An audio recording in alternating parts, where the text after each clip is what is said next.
అవును మళ్ళీ పెళ్లి చూపులప్పుడు నన్ను చూసి నచ్చలేదని పోయి మళ్ళీ 10 రోజుల తర్వాత ఫోన్ చేసి నువ్వు నాకు నచ్చినావు పెళ్లి చేసుకుంటానన్నావు 10 రోజులలో ఏం ఆలోచించినావు? ఏం ఆలోచించిందంటే ఇప్పుడు గామొచ్చట్లు ఇప్పుడు ఎందుకు కానీ ఇప్పుడు ఎందుకు తీ అయ్యో చెప్పరాదు ఎప్పటి నుంచో అడగాలనుకున్నా నేను.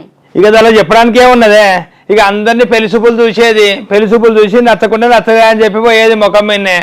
అట్లనే నీ దగ్గరకు వచ్చినప్పుడు కూడా పెళ్లి చూపులు చూసి నచ్చలేదని పోయినాక ఆఖరికి ఇక లాస్ట్కి ఒక పొలం నచ్చిందే. నచ్చిన వల్లే ఇక ఆ పొల పేరు వరిసినాయి నీలాగా వరిసినాయి. అయితే మా పెళ్లిళ్ళ బ్రోకర్ని తోని చెప్పిన ఆయనతోని ఇక వరిసినట్టేమని నచ్చింది నాకు నెంబర్ అని చెప్పిన. ఆయన ఏం చేసిండు పుసుకుని నీ నెంబర్ ఇచ్చిండు. ఇక నీ నెంబర్ ఇచ్చిన వల్లే ఇక నీకు ఫోన్ చేసి నచ్చిందని చెప్తే అట్లనే 2-3 నెలలు నువ్వు తెల్లగా ఉన్నావు అది ఉన్నావు ఇది ఉన్నావు అని మాట్లాడుకునే ఉంటుంది 2-3 నెలలు.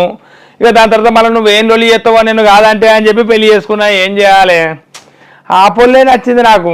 ఆ పొల్ల పేరు వర్షిని.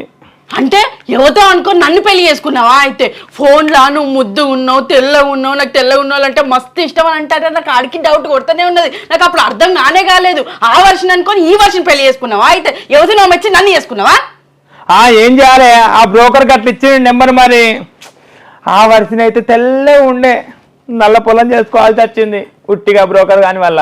సరే పో అయితే అదే వండి పెడుతుంది దాని ఎవరితో వచ్చి నన్ను పెళ్లి చేసుకున్నాడట. అయ్యో ఇదేంటే ఎక్కలేని కోసం నాకేమిటి ఏమే ఎప్పుడో ముచ్చట తీసి ఇప్పుడు అన్నం పెట్టదా? ఏం రైలు వెళ్ళి పాడబడు గదెందుకు పెడుతుంది ఇప్పుడు అన్నము?